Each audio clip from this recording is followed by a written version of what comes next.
Halo rekan-rekan, apa kabar? Ketemu lagi di channel saya. Hari ini hari Sabtu tanggal 7 Januari 2023. Wah, sudah nggak kerasa ya, setahun udah lewat. Sebelumnya saya ingin ucapkan selamat tahun baru. Ya, semoga di tahun yang baru ini kita bisa lebih baik lagi, bisa lebih maju lagi, dan kondisi di semua tempat baik di Indonesia, New Zealand maupun di mana saja bisa lebih baik lagi dari tahun-tahun sebelumnya. Saat ini saya lagi berada di basement parkiran tempat saya bekerja. Ini lagi break. Tadinya saya mau ngevlog di atas, cuma lagi hujan ya. Jadi sudah seminggu ini Auckland dilanda hujan badai, angin cukup kencang sekali. Saya juga nggak ngerti kenapa nih, harusnya sudah masuk musim panas ya. Nah, tadi sih hujannya rintik-rintik, cuma aduh saya ngambil resiko lah. Ntar malah hujan gede, jadi saya udah di bawah dulu deh. Break sambil ngevlog. Oke, dalam kesempatan ini saya ingin membahas, ada pertanyaan dari satu orang rekan yang bertanya, mana lebih baik, ke Kanada atau ke New Zealand? Ya, tapi sebelumnya saya ingin meminta bantuan rekan-rekan, bagi rekan-rekan yang belum mengklik tombol like, belum mengklik tombol subscribe.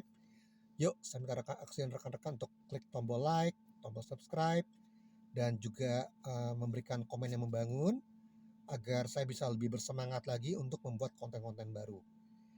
Dan bagi rekan-rekan yang belum yang sudah sorry ya belum lagi yang sudah mengklik tombol like, tombol subscribe, dan sudah memberikan komen yang membangun, saya ucapkan banyak terima kasih untuk bantuan rekan-rekan. Oke, sedikit kilas balik dari pertanyaan satu orang rekan.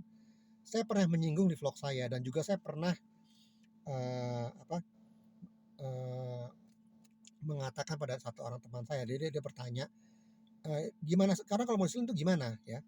Dan saya katakan New Zealand lagi susah ya, lagi sulit ya untuk visa. Jadi lagi diperketat ya.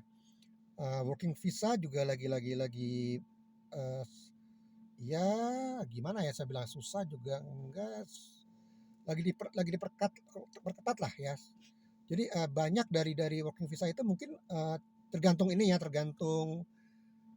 tergantung kategorinya ya. Jadi banyak dari mereka yang mungkin akan sulit nanti membawa keluarga untuk ke New Zealand. Ya tergantung kategori working visanya. Dan untuk visa ini sekarang jadi harus ambil tes IELTS dulu kalau mau ke New Zealand. Saya juga bingung kenapa. Ini orang mau berkunjung kok, orang mau turis kok harus ambil tes IELTS ya. Saya juga nggak ngerti kenapa. Dan ini ada satu kejadian, saya nggak tahu benar nggak tahu enggak. Jadi kalau rekan-rekan ada yang tahu ya, ada yang lebih tahu, mungkin bisa bisa ditulis kolom komentar. Jadi beberapa bulan yang lalu, kalau nggak salah bulan Oktober atau November ya, mungkin tahun lalu, itu ada beberapa orang Indonesia datang ke New Zealand dan itu pulangin lagi. Ya, jadi ada beberapa yang udah dua kalau nggak salah udah nyampe Australia dalam perjalanan dari Indonesia ke New Zealand. Itu dipulangin lagi. Saya nggak tahu kenapa, tapi ada beberapa yang udah sampai New Zealand dan saat itu diinterview oleh petugas imigrasi. Jadi rekan-rekan kalau datang kemari pakai visa atau visa apapun, kalau nggak salah sekarang akan diinterview. Saya nggak tahu benar atau enggak ya. Nah itu kemarin interview, nah salah ngomong, datang pakai visa dan mereka bilangnya tujuannya datang ke New Zealand mau apa, mereka ngomongnya mau kerja. Saat itu juga disuruh pulang. Ya jadi iya saya gak, ya interview mesti hati-hati lah, pintar-pintar ngomong ya rekan-rekan ya. Kalau saya katakan pada teman saya juga, kalau emang sulit ke New Zealand untuk datang ke New Zealand ya kalau mau kerja, kenapa nggak cari alternatif tempat lain? Ya contohnya adalah Kanada. Kanada lagi mempermudah para imigran untuk datang dan bekerja di negaranya ya. Jadi mereka memang membutuhkan imigran untuk membangun, menyokong perekonomian di negara Kanada ya. Jadi lagi dipermudah. Nah, jadi saya sarankan ya coba ke sana gitu kalau emang nggak, bukan saya menjatuhkan ini aja, bukan saya mengecilkan niat teman-teman, bukan saya menjatuhkan niat teman, tapi kalau emang sulit ya cobalah cari tempat lain, saya bilang begitu. Nah dia tanya plus minusnya bagaimana, baik enak yang mana gitu.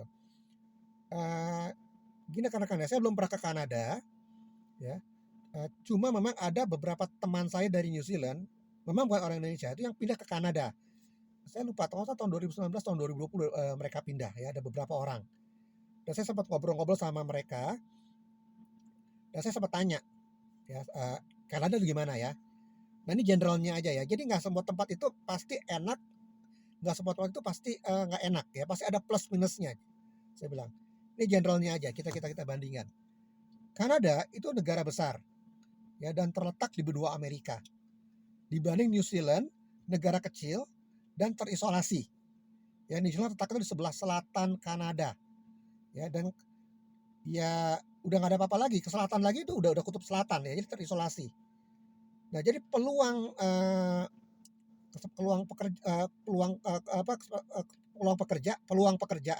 pekerjaan, pendidikan itu lebih banyak di Kanada dibanding New Zealand. Ya. Kesempatan lebih tinggi lah ya di Kanada daripada di New Zealand. Kedua adalah living cost rendah ya, lebih rendah daripada New Zealand. Dan kurs dolar Kanada itu lebih tinggi dari New Zealand. Nah, ini ada satu contoh. Ini ada teman saya, ya mohon maaf ya, maaf ya Pak ya kalau nonton, maaf ya, mungkin dipakai sebagai contoh, bukan maksudnya apa-apa. Oke, saya nggak sebut namanya. Dulu tinggal satu lokasi apartemen ya di saya dengan saya. Istrinya tuh sekolah S2 di New Zealand, dapat beasiswa. Sekarang udah kembali ke Indonesia. Kalau nggak salah tahun kemarin telepon saya, dia tanya, tahu nggak kira-kira masih ada tempat nggak di apartemen tempat kami tinggal dulu. Ya, saya katakan, wah saya kurang tahu loh, ada apa nih, mau balik lagi ke New Zealand? Saya bilang, iya karena rencana istrinya mau ambil S3. Ya itu ada beberapa pilihan, itu bisa ke negara-negara Eropa, Kanada, dan New Zealand. Nah dia pilih rencana mau balik pilih ke New Zealand karena ya dia udah kenal lah, udah tahu lah lingkungannya, udah ada kenalan orang-orang Indonesia di sini dan sebagainya. Nah cuma saya sempat singgung loh, kenapa nggak coba Kanada? Ya coba suasana baru deh, saya bilang gitu. Nah dia cepat ngomong, cuma Kanada dia punya gajinya itu lebih kecil dari New Zealand. Nah cuma saya singgung lagi, jangan salah, living cost Kanada tuh nggak setinggi New Zealand. Ya New Zealand oke lah, gaji itu besar ya, dibanding Kanada lebih tinggi ya. Itu 1 jam untuk minimum wages ya, sejamnya New Zealand kalau nggak salah $22 ya. Kanada saya kurang tahu, kalau nggak salah terakhir saya lihat $18, nggak tahu udah naik atau belum ya. Memang lebih kecil, tapi living cost in Kanada tuh lebih rendah dibanding New Zealand. New Zealand living cost cukup mahal ya rekan-rekan ya, terutama sekali akomodasi saya bilang. Ya, jadi seperti itu. Dan kurs dolar Kanada ingat lebih tinggi dari New Zealand. Ya saya nggak tahu kurs dolar Kanada berapa, tapi kalau New Zealand itu $1 itu di kurs ke rupiah tuh mungkin antara 9.000 sampai 10.000 rupiah ya per $1. Nah Kanada di atasnya, saya kurang tahu berapa. Ya jadi saya bilang seperti itu. Terus kedua mungkin New Zealand tuh kalau saya bilang tuh kurang ini ya, untuk entertainment ya, untuk santai, oke lah kan, untuk maksudnya tuh kalau untuk kita entertainment ya, untuk santai, untuk apa mungkin mau jalan-jalan, itu tempatnya ya itu aja gitu saya bilang. Ya bagus sih memang, tapi dibanding Kanada ya mungkin dia lebih banyak ya. Kalau untuk kalau kita mau santai mau apa, lebih banyak lokasinya seperti itu. Nah, minusnya udara di Kanada tuh cukup ekstrim ya. Itu musim dingin tuh bisa sampai minus 20 derajat ya, minus 20 derajat sampai 24 derajat, bahkan bisa lebih lagi di bawah itu ya. Jadi cukup dingin sekali rekan-rekan ya. Dibanding New Zealand, taruhlah di Auckland ya. Auckland itu pas musim dingin tuh pernah ngedrop itu 0 derajat. Itu pun pada malam hari ya. Nah, kalau ke selatan ya, New Zealand bagian selatan itu mungkin ya bisa lah minus berapa ya, 15 ya mungkin ya. Tapi nggak se ekstrim Kanada seperti itu. Terus kedua, karena terlalu besar negaranya, jadi kemana-mana juga susah. Jadi kayak teman saya lupa ya dia di kota mana. Dia tuh mau nggak salah dari tempatnya mau ke Vancouver. Jadi mau ke Vancouver, dan dia cerita itu dari tempatnya ke Vancouver cukup mahal tuh, sekitar dia bilang antara 500, 600, $700 Kanada deh untuk naik pesawat. Ya, dibanding saya di New Zealand, saya katakanlah dari Auckland, misalnya saya mau ke ke Queenstown ya. Kalau saya pernah cek harganya kalau nggak salah tuh antara mungkin paling mahal $200. Ya saya nggak tahu ya, mungkin kalau rekan-rekan ada yang tahu, mungkin bisa bisa ditambahkan di kolom komentar ya, tolong ya rekan-rekan ya. Ya ya sekitar segitulah gitu, maksudnya nggak terlalu mahal-mahal amat ya.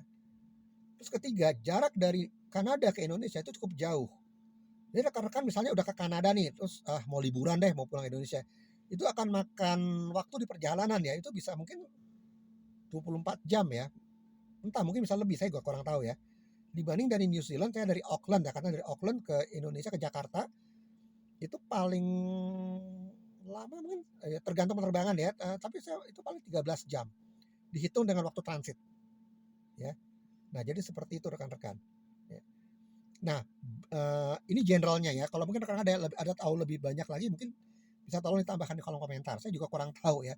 Mana yang baik, mana yang tidak, itu adalah kembali ke rekan-rekan ya. Kalau rekan-rekan mau tahu soal imigrasi Kanada, saya bisa kasih linknya nih, ada di bawah ini, ntar saya akan sertakan, bisa dilihat itu dari imigrasi Kanada.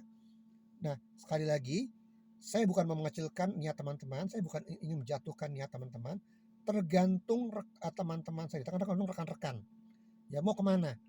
Kamu mau ke New Zealand silahkan ya, rekan mau ke Kanada silahkan. Sekali lagi kembali ke diri rekan-rekan ya. Oke, sekian penjelasan saya. Semoga bisa bermanfaat. Sampai kita ketemu lagi di lain kesempatan. Oke, see you. Bye-bye.